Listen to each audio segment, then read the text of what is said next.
Family Dynamics After Divorce. Dear Annie, I'm a recently divorced mom with 3 adult children. My husband was physically and emotionally abusive throughout our marriage. He originally left me and my 3 young children when they were just toddlers, but we eventually reconciled. However, when the kids were in college, he sent me divorce papers. I begged him to reconsider, and he eventually reneged.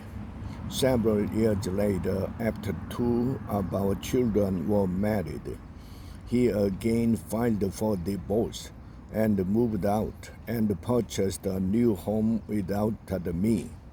The divorce was very acrimonious.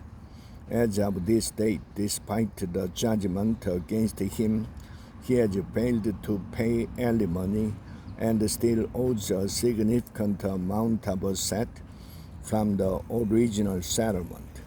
Because of this, as well as the significant amount of debt that he left in my name, I haven't been able to properly settle down. Meanwhile, he appears to be living happily ever after and has even remarried. My 2 sons don't want anything to do with him, but my daughter continues to communicate with him. She has even hosted him at her house. I can't believe she would want anything to do with him after all of the terrible things he has done. Now she has mentioned that he will be visiting and bringing along his new wife to see her and her 2 young children. I have tried to explain to her how hurtful it is to me that she's letting this new woman into her life, but she doesn't seem to understand. How can I convince her to change her mind? How can I persuade her to tell her that his new wife is not welcome? If I can't convince her to cut off communication with her dad entirely, devastated mom.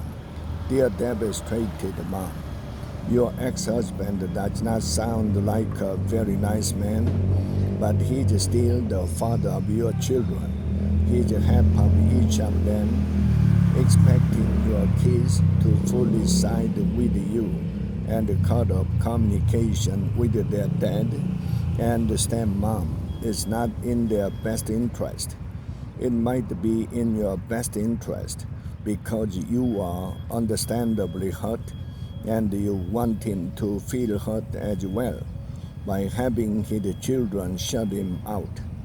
But in the end, that does not bring lasting peace or happiness for you, and certainly not for your children. Continue to try through legal means to get the money that you are owed from the divorce. At the same time, don't make your daughter feel guilty for wanting a relationship with her father. That is not fair to her.